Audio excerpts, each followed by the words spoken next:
Okay, good morning, party people. It is December 24th, the day before Christmas. Okay, so today in our daily reading, we are finishing out the book of Ezra. So it's in our Bible study. So our daily reading, though, today is back in the book of John, chapters 15, 16, 2 Corinthians 13. So we finished 2 Corinthians today. Revelations chapters 15, 16, Psalms 19, 20, and then Proverbs 20. Okay, so that's our daily reading. But excuse me, in the book of Ezra, we are finishing the book of Ezra, and so there's a lot going on at the in this last chapter. It looks super simple, but there's actually a lot going on. So let me show you, those of you that have not seen any of my videos and don't understand where we're at, I'm going to show you this little tattered map I have that I've had for 40, 50 years. And it's gonna show you the kind of like the timeline of Israel and where we're at right now in the study of Ezra. Okay, so this little map shows down here the kingdoms, like this is the Assyrian kingdom, the rise of Babylon, Persia, in conjunction with the timeline of Israel, right? Here's the beginning of the Davidic kingdom with Saul first, then David, then Solomon. Under Rehoboam, the kingdom split. The southern kingdom, the kings of Judah, is the Davidic line. This is the line that follows God, from which Jesus comes. Up here's the northern kingdom family. They're all related. Two of the tribes came down here. 10 of the tribes went up here. These guys, for the most part, did not follow God. So they fell to the Assyrians right here at that line. The southern kingdom fell to Babylon. Here's the book of Daniel when he went captive into Babylon. This down here. Now, where we're at right now is here. With the rise of the Persian Empire, Cyrus was a king that was pre-named by God, that God spoke to Isaiah all the way back here, that King Cyrus was going to be born. God pre-named him and said that he's going to send my people back and rebuild my temple in the land of Jerusalem. So we see that happening here. So that's what happens in the book of Ezra. Zerubbabel was from the lineage of the kings of Judah. He's also sometimes called the king of Judah. He was with the first group that went back under King Cyrus. Then there was a couple other kings. We see the book of Esther during that time frame. I think it's up here in between. And then now we're with the last chapter of Ezra down here. He's with the second group that go back to Israel, okay? Oops. So what we're seeing is he's gone back and he's realized that there's been a lot of foreign marriage, right? So the people that have been left in the land, there's always a remnant. So while the northern kingdom was taken over by Assyria, they practiced the whole idea of moving their people in and removing people to try and control the nation, right? So replacement migration was a common military tactic used by kings to control the people, right? So that's what he did. So the king of Assyria, when they took over the northern kingdom, removed a bunch of Jewish people, spread them throughout their land, and at the same time placed their people in. Same thing with the king of Babylon. When the southern kingdom fell to Babylon, same thing happened, right? A lot of the people were removed, but then and then they would bring in their people. But there's always been a remnant. So what we're seeing here is Ezra with the second group that went back. He is the one that Ezra is also the one that wrote First and Second Chronicles and the book of Ezra. First and Second Chronicles we already covered in a previous study.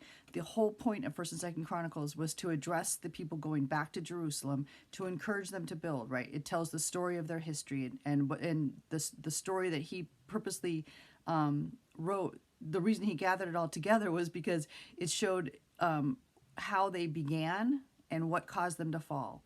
And of course, some of the reasons that they fell was that they were not faithful to God. They intermarried. They began, and the intermarriage brought about idolatry, right? So that's what he's coming up against here. Is in chapter 10, we're seeing him decide to take action about the improper marriages, right? So he's because that is ultimately, they saw that as the ultimate threat to the continuation of the Jewish people at this point, right? As I mentioned yesterday, in other books, they focus on the intermarriages, like to Solomon. It affected his relationship with God, right? It says that his foreign wives turned his heart away, right? But here, what they're focusing more on is the how it can bring in idolatry.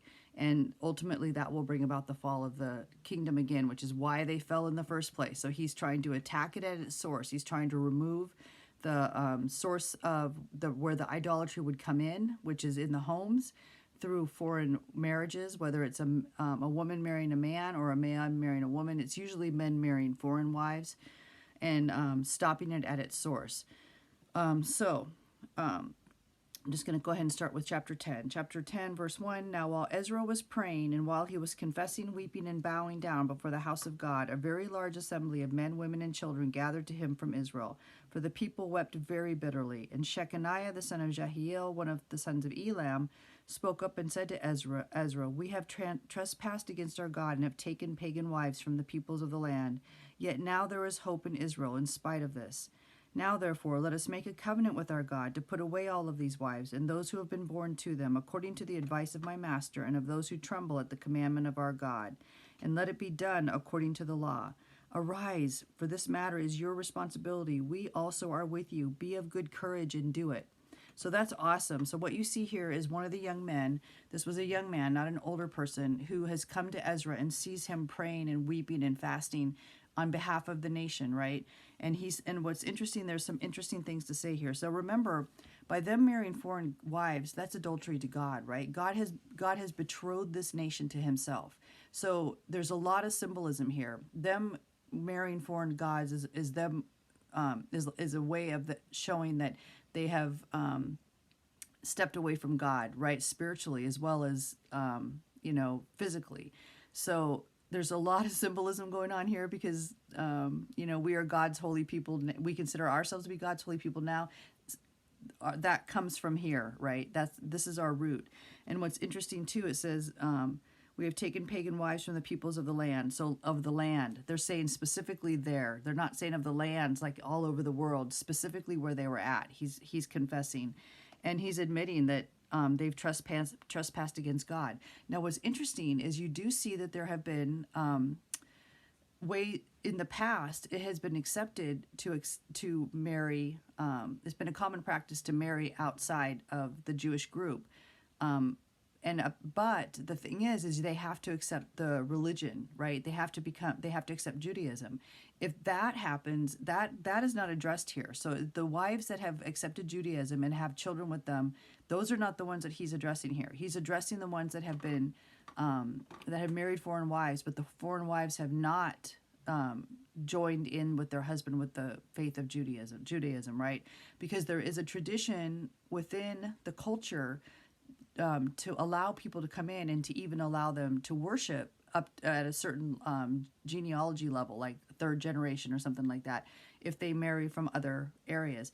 But he's going, because of how bad the situation is that he's encountering, right? The entire temple is torn down, the city is destroyed, and he's trying to rebuild it. He's going back to the express, like, tiny little piece of the law of God, right? Going all the way back to Deuteronomy and before that, trying to make sure that everything is just like line upon line, precept upon precept, trying to really just clean everything up so that they can begin anew, right? Very much like what we saw in 1st and 2nd Chronicles, except to the letter of the law.